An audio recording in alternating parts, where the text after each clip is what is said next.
vous présenter mes meilleures lectures depuis le début d'année, donc pour le premier trimestre de l'année 2022. Alors c'est des lectures assez variées, il y a un peu de tout. Je vais commencer par tout ce qui est graphique et après je vais vous présenter les romans. Pour tout ce qui est graphique, je vais d'abord vous mettre une photo juste ici parce que j'ai pas le manga en question parce qu'il est au deuxième étage. C'est le premier tome et le deuxième tome parce que les deux sont parus en même temps de la saga Sasaki et Miyano que j'ai découvert il n'y a pas si longtemps que ça. J'avais commencé à regarder l'anime avant et ça m'a tellement plu que du coup j'ai commencé à lire les mangas. Du coup ça apporte quand même un peu plus d'éléments que dans l'anime. On a des petites pages bonus notamment sur d'autres personnages. C'est une romance contemporaine avec deux garçons qui ne se connaissent pas trop et ils vont apprendre à se connaître au lycée et du coup on va suivre ça dans ce manga et également dans l'anime. C'est vraiment une romance toute douce, toute mignonne. Je peux que vous la conseiller si jamais vous l'avez pas encore découverte parce que les planches en plus sont vraiment magnifiques. Je vais rester avec un deuxième graphique qui est également tout mignon. C'est la saga Crush of Lifetime. Alors je les ai vus sur le tome 1, j'ai lu cette année ou c'était l'année dernière, mais en tout cas j'ai lu le tome 2 cette année, ça c'est sûr. Et c'est vraiment tout mignon. C'est une romance contemporaine également entre ces deux personnages avec deux personnalités qui sont très différentes quand même et vont apprendre à se connaître, avec une fille qui est très connue sur Instagram, etc. et un garçon qui lui déteste les réseaux sociaux et il vit une vie pas forcément très facile et du coup on va suivre un petit peu la relation entre les deux. Et il y a également le petit frère du jeune homme qui rentre en jeu et qui est vraiment un personnage que j'adore, il est tout mignon. Donc voilà, j'aime vraiment beaucoup cette saga. Il y a le tome 3 d'ailleurs qui est disponible depuis peu, donc j'aimerais bien également lire la suite, mais en tout cas c'est vraiment un petit moment tout doux à chaque fois. Pour la troisième série que j'adore, c'est Sans Surprise, puisque je lis les tomes au fur et à mesure de leur parution. Là il y a le tome 14 qui est paru il y a une semaine, quelques jours, enfin je sais plus quand exactement. C'est le tome 14 de Jujutsu Kaisen, donc j'ai pas encore mais que j'aimerais bien lire également. Je vous présente le tome 13, mais j'ai lu le tome 11-12 13 peut-être cette année, je sais plus, enfin au niveau des parutions. Et c'était vraiment très très chouette parce que j'adore cette série. Je peux pas forcément dire grand chose parce que la série avance beaucoup, mais on a des personnages hyper charismatiques, on a vraiment une magie qui est hyper intéressante et voilà, je peux que vous conseiller de soit regarder l'anime, soit au moins lire les mangas. Alors ensuite je vais passer aux deux livres que j'ai pas en possession parce qu'il y en a un que j'ai écouté en version audio, un autre que j'ai lu en version numérique. Celui que j'ai lu en version numérique, c'est le premier tome d'une saga, donc de la saga Relentless de Karen Lynch. Oui, Lynch je crois, qui est une saga fantastique. Je vous en ai parlé il n'y a pas si longtemps que ça. Ça n'a pas été un coup de cœur, mais même après plusieurs semaines après l'avoir lu, j'ai toujours une bonne impression de ce premier tome. J'ai bien aimé les personnages, j'ai bien aimé toutes les créatures qu'il y a dans ce premier tome et j'ai hâte de lire la suite parce que j'ai le tome 2 déjà en numérique, mais il faudrait juste que je me lance. Mais j'ai hâte de voir un petit peu dans quelle direction va partir l'histoire parce que la fin du premier tome donne quand même très envie de lire la suite. On suit une jeune fille qui a un pouvoir qu'elle cache à beaucoup de personnes. Elle a pas ses parents en fait, elle vit avec son oncle si je dis pas de bêtises. Et elle a un pouvoir assez particulier que je vous laisse découvrir et en fait elle va s'apercevoir que pas mal de personnes autour d'elle sont dotées également de pouvoirs. Ce sont des créatures assez différentes les unes des autres. Et on va suivre un petit peu sa vie à elle, ce qu'elle fait également parce qu'elle fait des choses plus ou moins légales. Donc on va suivre les relations avec ses amis, etc. Elle est encore au lycée si je dis pas de bêtises. Et du coup on va suivre ça, mais j'avais vraiment beaucoup aimé le personnage principal. Je trouve que c'était une héroïne qui apportait un peu de peps dans l'histoire et j'aimais bien ses réactions qui étaient quand même assez plausibles. Donc voilà, j'aimerais bien lire la suite assez prochainement pour rien oublier de cette histoire. Et pour rester dans tout ce qui est fantastique, j'ai également mis la saga Covenant parce que j'ai lu les 5 tomes là cette année vu que j'ai enchaîné la saga. Et je pouvais pas ne pas mettre cette saga parce que ça a vraiment été une saga que j'adore, avec notamment de la mythologie grecque, avec une héroïne que j'adore aussi. Pas mal de personnages secondaires que j'aime beaucoup. Il y a uniquement le 4e tome qui m'a un peu déçue parce que c'était long, il se passait pas grand chose. Il y avait des personnages qui manquaient, que moi j'aime bien, donc forcément c'est compliqué. Mais voilà, c'est vraiment une saga que je peux que vous conseiller. De toute façon, si vous aimez Jennifer Lamantrout, ça peut que vous plaire parce que je pense que vous avez l'habitude de ce que peut faire cet auteur. Mais j'aime beaucoup cette série. C'est une série qui va quand même me manquer et je pense que potentiellement je la relirai dans le futur parce que j'aime bien les termes abordés, j'aime bien les personnages et on s'ennuie vraiment pas, il y a pas mal d'actions. Et j'ai quand même été assez surprise par la fin où on aborde vraiment beaucoup plus la mythologie grecque que ce que j'aurais pensé au début de la saga.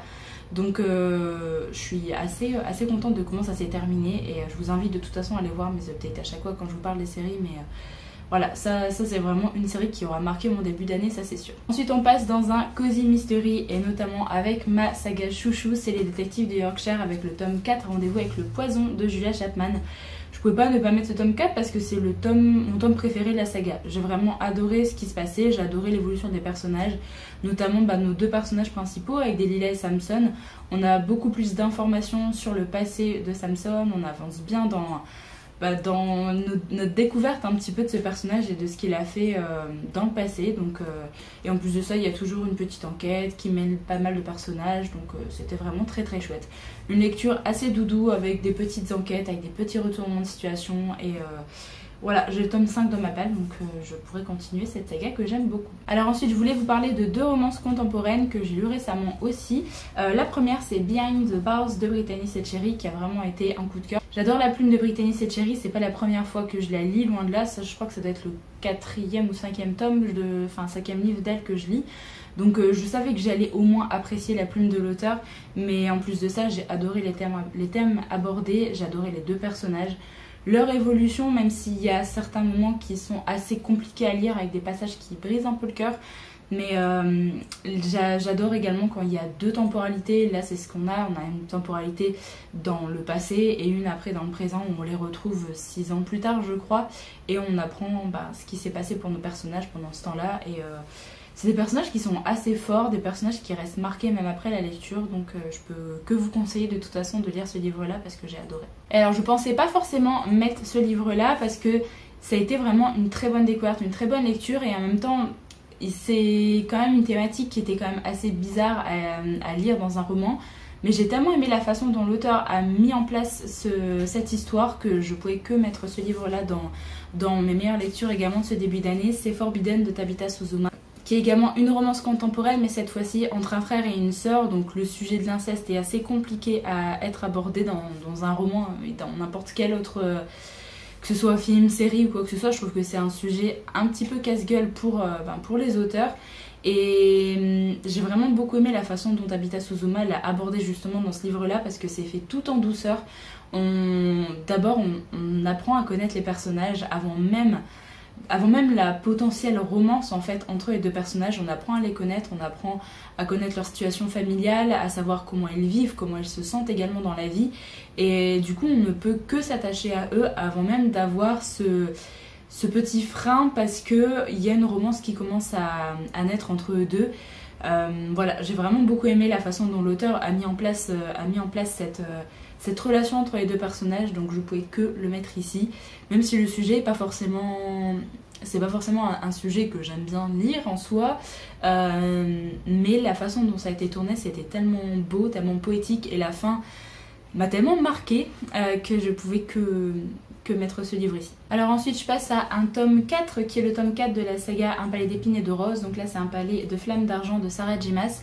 Pareil, ça n'a pas été un coup de cœur parce qu'il y a des petites choses qui m'ont dérangé, notamment la lenteur au niveau du début du récit.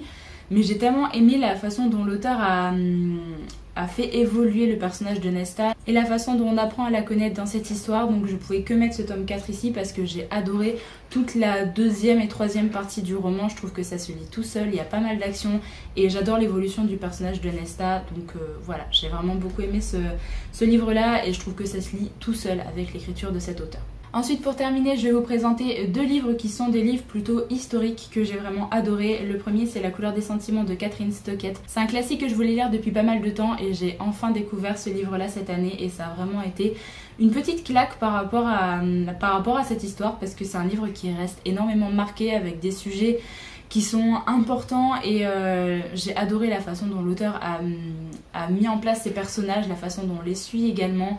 Tout ce qui est tout le racisme également qui est dénoncé dans ce livre-là, j'ai vraiment beaucoup aimé la façon dont ça a été fait. Et je trouve ça chouette parce qu'on a vraiment eu des personnages très très différents les uns des autres et c'était vraiment cool à lire. Donc je peux que vous conseiller de découvrir ce classique-là si jamais vous ne l'avez pas encore lu, même si c'est une énorme briquette. Ça se lit tout seul. C'est vraiment très abordable au niveau du style d'écriture. On a également un petit côté... un petit parler qui est assez différent selon certains personnages et je trouve que ça fait en sorte que la lecture est hyper immersive grâce à ça. Et le deuxième livre que je voulais vous présenter, que j'ai pas en ma possession parce que je l'ai écouté en version audio, c'est La bibliothèque de minuit de Matt Haig, qui est un livre que j'ai vraiment adoré. C'est le second livre de Matt Haig que je découvre et franchement au niveau de la thématique abordée, j'ai vraiment adoré parce qu'on suit une femme qui va potentiellement pouvoir continuer à vivre parce qu'elle a voulu mettre fin à ses jours, mais elle va arriver dans une bibliothèque avec des différents livres et chaque livre correspond à une vie alternative qu'elle aurait pu vivre si jamais elle avait fait un choix différent dans sa vie. Et j'ai vraiment adoré ce concept. J'adore tout ce qui est vie parallèle, j'adore tout ce qui est retour dans le passé ou quoi que ce soit, donc forcément ça mêle un peu tout ça. Et Matt Haig il a toujours ce côté très philosophique dans ses livres, assez poétique, où en fait il va aborder pas mal de sujets, pas mal de questionnements un petit peu existentiels dans ses romans, et là c'est ce qu'il fait également dans celui-ci. Alors ça peut ne pas plaire à tout le monde ce côté-là, d'avoir des questions sur la vie et sur l'existence, mais c'est quelque chose que moi j'aime bien parce que Matt Haig il fait en sorte que c'est pas un livre larmoyant, vous allez pas vous mettre en boule dans un coin parce que ce livre vous a fait réfléchir sur votre vie. C'est juste des questionnements que quasiment tout le monde se pose en fait au moins une fois dans sa vie, et j'aime beaucoup la façon dont il aborde ça justement dans ses romans, et moi j'adore son style d'écriture, donc forcément ce livre-là pouvait que se retrouver dans cette vidéo. Et du coup le dernier livre que je voulais vous présenter dans cette vidéo meilleure lecture pour ce début d'année 2022, c'est Le lilas ne refleurit qu'après un hiver rigoureux de Martha Hall Kelly. Franchement, après réflexion, je pouvais également que mettre ce livre-là dans cette sélection de mes meilleures lectures pour le début d'année parce que c'est un livre qui m'a marqué et je pense que je vais y repenser pendant pas mal de temps. J'ai beaucoup aimé le style d'écriture de Martha Hall Kelly et les thématiques abordées, forcément, on peut pas rester de marbre quand on lit un livre comme ça. Il y a pas mal de scènes un petit peu compliquées à lire mais qui restent du coup forcément marquées pas mal de semaines et voire de mois après la lecture, donc c'est des destins de femmes qu'on suit, mais des destins de femmes qui nous marquent un petit peu et on ne peut pas ne pas y repenser beaucoup plus tard. Donc voilà, j'ai beaucoup aimé son style d'écriture, j'ai hâte de lire un peu ses autres livres, mais en tout cas celui-ci forcément il fait partie de ma sélection. Donc voilà pour ma vidéo qui concerne mes meilleures lectures depuis le début d'année 2022, j'espère qu'elle vous a plu. N'hésitez pas à aller voir un petit peu mes vidéos update lecture ou reading vlog si jamais vous souhaitez mon avis en détail sur un des romans que j'ai présenté. J'allais pas forcément refaire un update ou des gros résumés de chaque lecture ici parce que sinon la vidéo aurait duré 1 heure. N'hésitez pas à me dire dans les commentaires quelles sont vos meilleures lectures depuis le début d'année. Je vous remercie d'avoir regardé la vidéo jusqu'au bout. Je vous retrouve très bientôt dans une prochaine, donc en attendant prenez soin de vous.